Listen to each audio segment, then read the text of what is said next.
그러니까 상반기는 좀 많이 올랐는데 하반기도 강세장으로 봐요. 상구 하고기 때문에. 한국 주식 투자하시는 분들은 뭘 봐야 되냐면 미국 서비스보다는 제조업을 보셔야 돼요. 지금은 좀 빠지는 장에서는 두려워 말자, 이 말씀을 저희는 좀 드리고 싶고, 하반기도 강세장이기 때문에 이런 조정을 좀 이용해서 비중을 늘려가자, 이렇게 정리를 해드리겠습니다.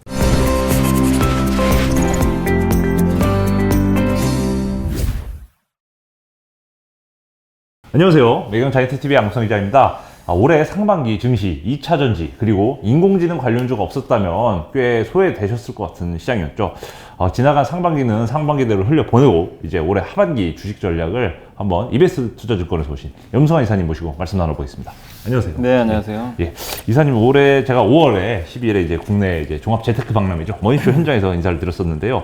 당시 이제 삼성전자 주가가 64,000원 언저리였는데 그 올해 안으로 7만원 넘을 수 있을 것 같다 말씀 주셨는데 예상대로 빨리 적중됐습니다. 현재 삼성전자 주가 7만원 돌파해서 72,000원대 전후에서 등락하고 있는데요.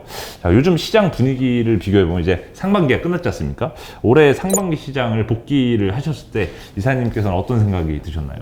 올해는 이제 작년 말에 이제 예상을 했을 때 이제 작년이 뭐 너무 그 긴축 때문에 좀 힘든 거잖아요. 사실 긴축 때문에 힘들었고, 그로 인해 이제 경기 침체 우려, 두 가지가 이제 맞물려 가지고 상당히 좀 상반기 어려울 거라는 전망들도 많았는데, 저희 이제 이베스트는 그래도 상반기도 좋고 하반기도 좋은 전망을 했는데, 일단은 이제 상반기는 예상대로는 좋았어요. 다행히 좀 그게 좀 적중을 했고, 그 이유 중에 하나가 적어도 긴축은 일단 상반기의 속도는 둔화된다. 근데 이거는 이제 아시겠지만 얼마 전에 이제 연준 의장이 동결을 선언을 했잖아요. 물론 이제 금리 인상 더 하겠다는 발언들은 나오는데, 일단은 작년과 비교하면 동결까지 갔다는 것만 해도 확실히 속도 자체는 느려졌기 때문에 이 자체만으로도 작년과 올해 긴축 이 스탠스 자체는 완전히 다르다, 이렇게 보시면 되겠고, 두 번째가 일단 적어도 올해 뭐 이게 이 작년에 워낙 안 좋았던 이런 반도체나 아니면 뭐 수출 경기가 적어도 올해 하반기엔 좀 나아지지 않을까, 이렇게 예상을 했거든요. 근데 하반기에 나아지기 때문에 상반기가 좋다고 본 거예요. 왜냐면 주가는 항상 먼저 선반영을 하니까.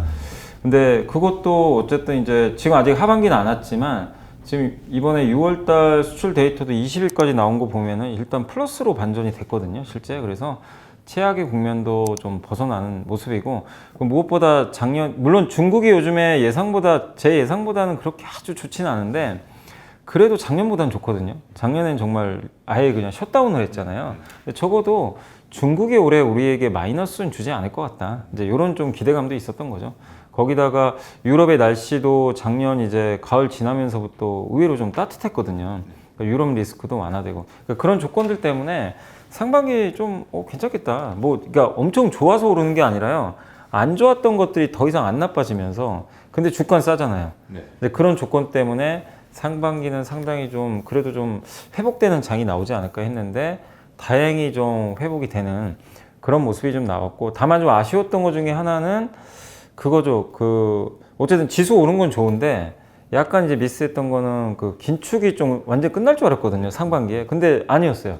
지금 속도로 보면 한두 번 더 올릴 것 같고, 근데 요거는 조금 이제 미스가 있었고, 그 다음에 중국이 그래도 좀 부양을 좀 하면서 일단 좀 상반기부터 좀 드라이브를 걸지 않을까 싶었는데, 중국이 아직도 좀 뭔가 액션을 취하진 않고, 생각보다 중국 경기가 이게 회복은 되는데 뭔가 작년에 그 셧다운에 비하면은 이거 회복됐다고 볼 수 있는 건가? 실업률은 많고 위안화는 요새 또 계속 떨어지고 있어요. 그러니까 그런 걸 보면 중국 경제도 제가 생각하는 것만큼은 그렇게 좋은 건 아닌 것 같아요.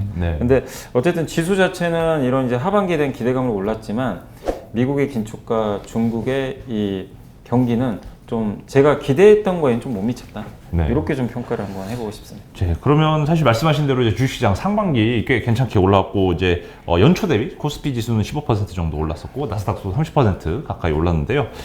어떻게 보면 투자자분들은 올해 하반기 또 주식 투자를 할 때 있어서 상반기에 들고 계셨던 분들은 꽤 올라서 그래도 만족스러운 수익을 이제 보고 계실 텐데, 여기 이 지점에서 하반기를 보고 주식을 추가 매수 내지는 신규 매수하기에는 또 부담감을 어느 정도 느끼실 것 같은 지점이어서, 현재 낙관론으로 비관론으로 말하자면 한 번 더 7, 8월에 썸머 랠리가 올 수 있다라는 의견도 있고요. 또 비관론으로는 뭐 제롬 파월 연준의장이 뭐 필요하다면 2회 연속 연내 그 기준금리 인상을 가능하다. 뭐 이렇게 가능성을 열어둔 것처럼 생각보다 긴축에 대한 압력이 좀 더 지속될 수 있고 또 그 차익, 어제도 그도 많이 또 오른 게 사실이다 보니까 차익 시장 매물까지도 좀 부담이 될 수도 있는 상황인데 이사님께서 올 하반기 그러면 투자 전략을 전체적으로 뭐 주식을 어떤 식으로 좀 접근하는 게 좋을지 한번 말씀 부탁드립니다. 저희 이제 이베스트는 계속 이제 얘기하는 건 뭐냐면 그러니까 상반기는 좀 많이 올랐는데 하반기도 강세장으로 봐요. 상고하고기 때문에. 네. 그래서 저희는 한 2,800까지는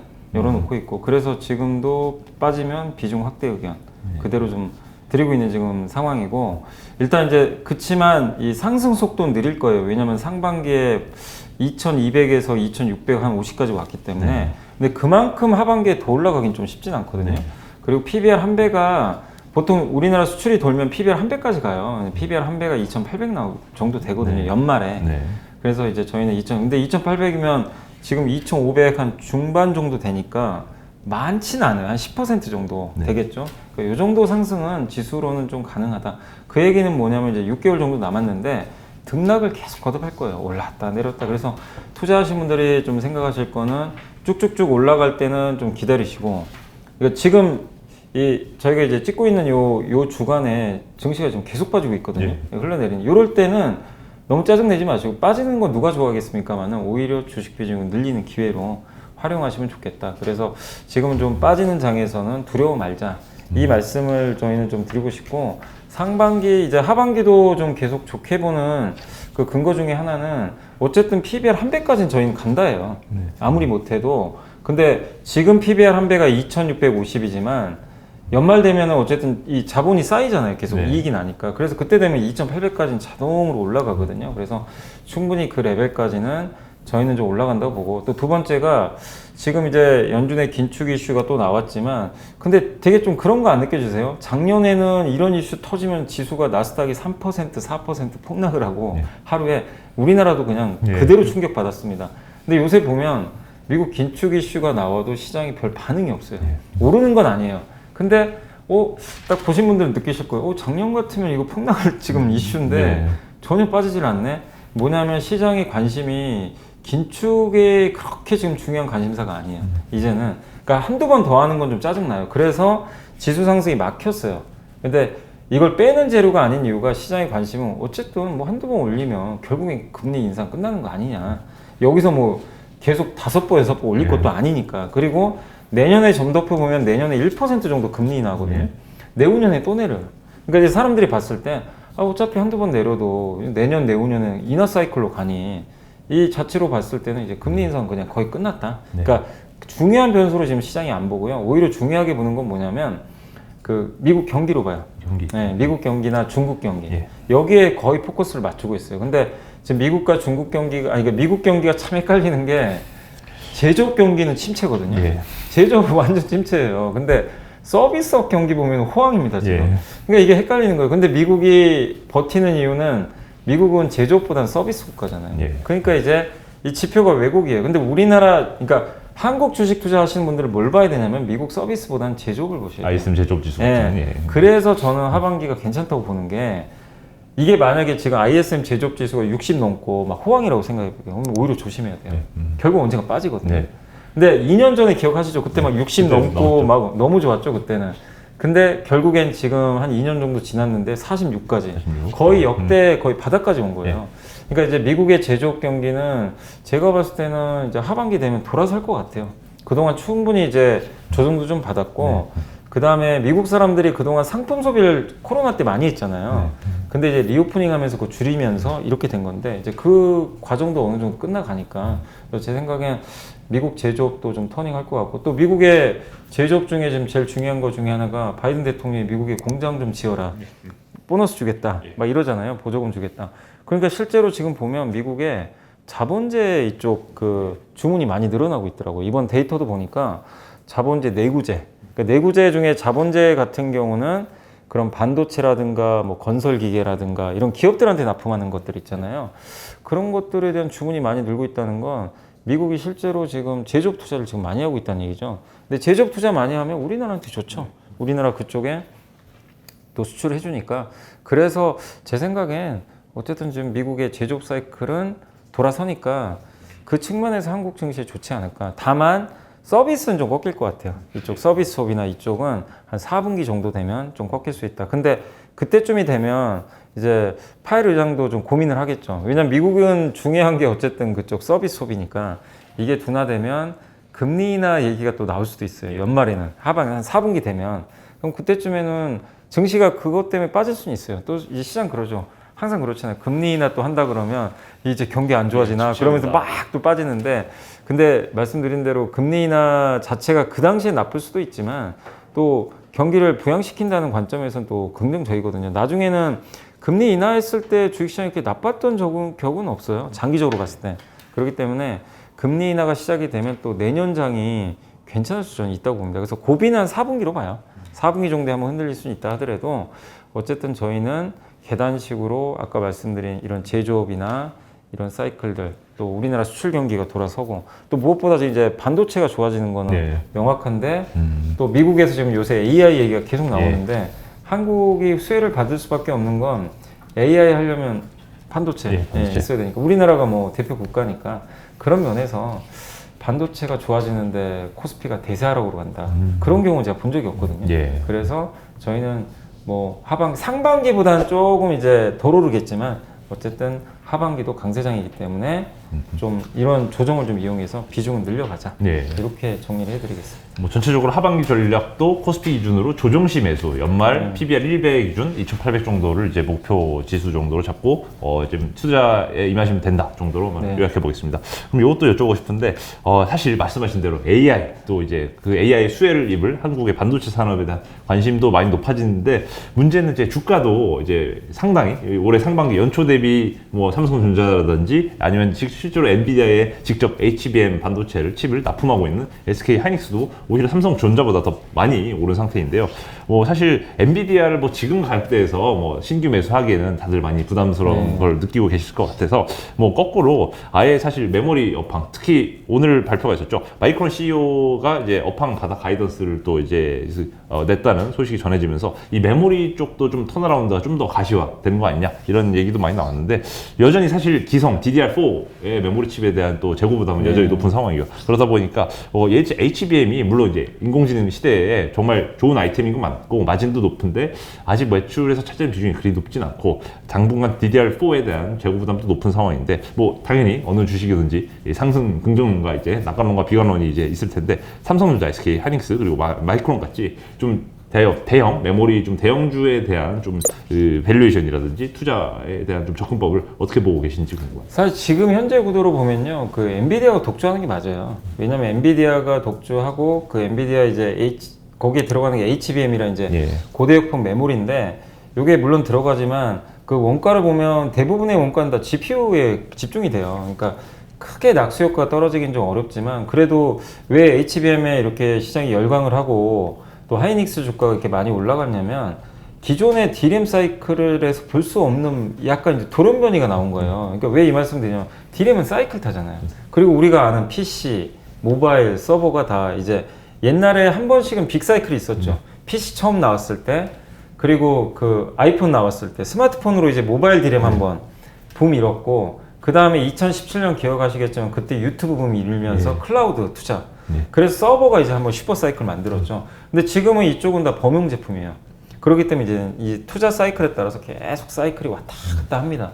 근데 그렇기 때문에 항상 반도체는 사이클 산업이고 항상 고퍼에 사서 그러니까 고퍼에 사서 저퍼에 팔아라. 왜냐면 적자를 봤다가 또 흑자 보니까 이건데 갑자기 근데 이제 신종 이 반도체가 나온 거예요. 근데 이거는 어디서 보지도 못했던 건데 AI에 딱 들어가게 되고 근데 챗 GPT나 구글의 바드를 써보신 분들은 굉장히 지금 좀 열광을 하고 계시는데 많은 기업들이 이쪽에 지금 실제로 투자를 하려고 하고 있고 근데 어쨌든 여기에 HBM이 또 없으면 안 되거든요. 왜냐면 옆에서 그 GPU를 보조를 해줘야 되는데 고성능 메모리가 없으면 그걸 보조를 못 해줘요. 근데 이게 왜 임팩트가 있냐면 가격이 10배나 비싸더라고요. 기존 제품보다 압도적으로 비싼 거예요. 그러니까 우리가 흔히 알기로는 D램은 맨날 가격 떨어진다. 이것만 보다가 이 돌연변이 도대체 뭐냐. 왜 이렇게 가격이 높게 형성되는데 왜 열광을 하지? 근데 없어서 이마저도 못 사고 마이크론은 준비도 안 돼 있어요. 그잖아요. 삼성도 오히려 하이닉스 뒤쳐질 거예요. 예. 그러니까 하이닉스가 독주하고 있는 상황에서 이제 마이크론도 한다, 삼성도 한다고 하니까 이 돈이 되니까 하는 거거든요. 근데 여기는 또 청정지대인 게 공급가엔 걱정이 없어요. 일단. 그러니까 우리가 보던 이 상식과 벗어나는 지금 상황이 펼쳐져. 그러니까 이게 규모는 작죠. 뭐 전체 메모리, 뭐 D램에서 5%밖에 안 된다고 하니까. 근데 시장은 일단은 뭔가 이거에 지금 열광을 하기 시작했다. 그러니까 반도체에서 2차 전지의 향기가 보이는 거예요. 아시겠지만 2차 전지는 사이클이 없다고 예. 다들 그러잖아요. 예. 근데 HBM만큼은 사이클이 없는 거예요. 예. 그러니까 이제 여기에 높은 밸류를 이제 주기 시작하는 겁니다. 그러니까 시장은 항상 그런 것 같아요. 뭔가 새로운 거에 열광을 하는데 이제 여기서 중요한 건 뭐냐면 이게 지속돼야 돼요. 제일 걱정되는 건 이거예요. 갑자기 챗GPT 안 해버리면 어떡할까? 이제 이러면 메타버스 되는 거예요.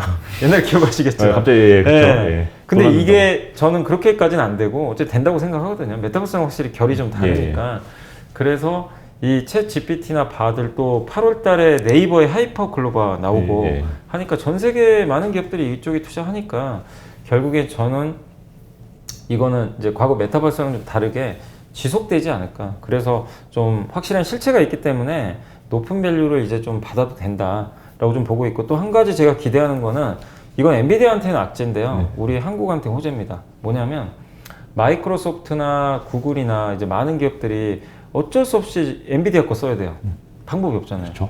근데 AMD가 만들어요. 네. 갑자기 뭐 인텔이 만들 수도 있겠죠. 근데 AMD가 지금 가장 유력한 경쟁자고 만든다고 했죠. 네. 예. 근데 아직은 좀 성능이 이제 아직은 이제 검증이 좀 안 되다 보니까 엔비디아 거만 쓰는데 거기서 뭐라고 했냐면 우리는 GPU 개수를 좀 줄이고 메모리를 많이 넣겠다. 이 얘기를 했어요. 예. 그럼 가격이 떨어져요. 예. 근데 이건 마이크로소프트가 원하는 거예요. 원하는 여기 그 챗 GPT 운영하는 회사는 당연히 반도체가 싸면 좋거든요. 같은 성능이면. 그렇죠. 근데 엔비디아의 저 독재를 그냥 가만히 그냥 눈 감고 보고만 있어야 돼요. 얼마나 짜증나겠어요. 근데 안 해줄 수도 없고. 예. 달라는 대로 주는데 옆에 AMD가 딱 와가지고 우리 거 쓰십시오. 가격도 싸게 해드리겠습니다. 저희는 이러이러한 장점이 있습니다. 둘이 싸워요. 그럼 누가 수혜받아요? 우리 한국 메모리 반도체는 그러니까 결론이 이거 아무나 이겨라. 아무나 이겨라 이 전략이 예. 나올 수도 있는 거예요. 그래서 저는 AMD가 잘했으면 좋겠어요.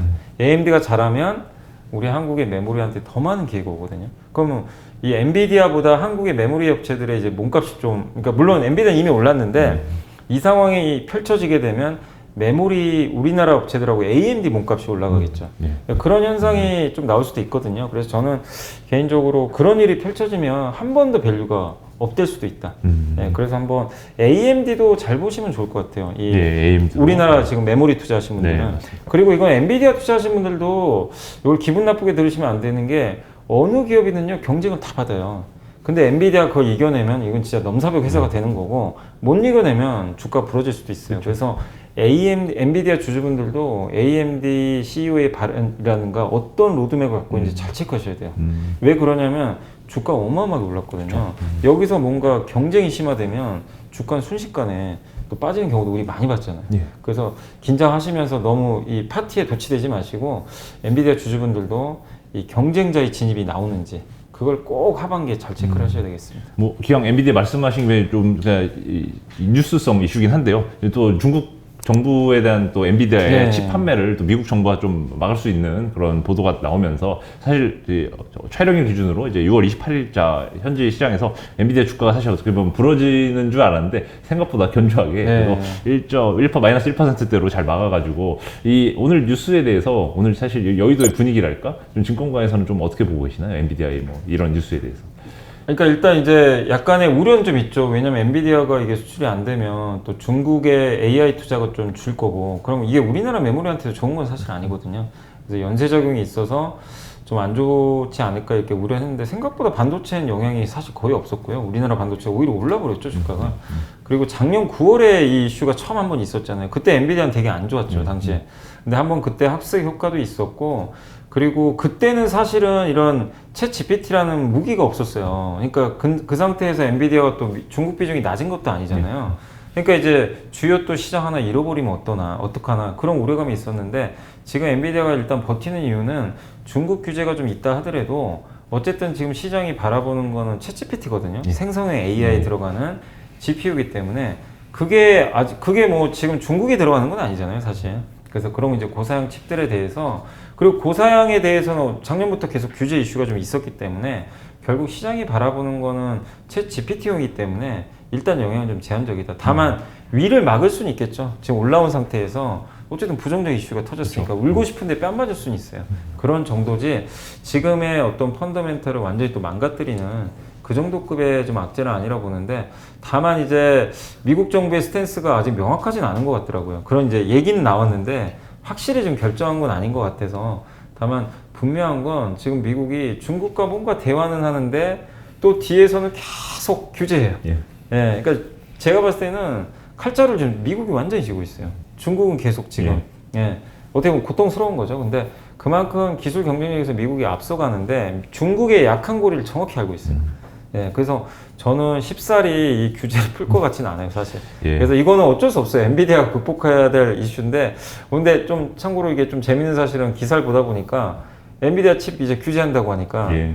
엔비디아 그 중고 칩인가요? 중고칩 가격이 와, 어마어마하게 오고 있다고 합니다. 뭐 그게. 1,500만 원짜리가 네, 2,400만 원. 그러니까 그 정도로 이 칩이 얼마나 중요한지 알 수 있는데 그만큼 그런 면에서는 또 엔비디아가 그만큼 또 중요한 위치거든요. 예. 그래서 그 가치는 인정해줘야 되는데 어쨌든 지금 현재로서는 일단 시장은 생성형 AI에 대해서 기대를 하고 있기 때문에 중국 이슈에 대해서는 주가에 그렇게 아직까지는 부정적으로 작용은 하지는 않고 있는 것 같습니다. 네, 감사합니다.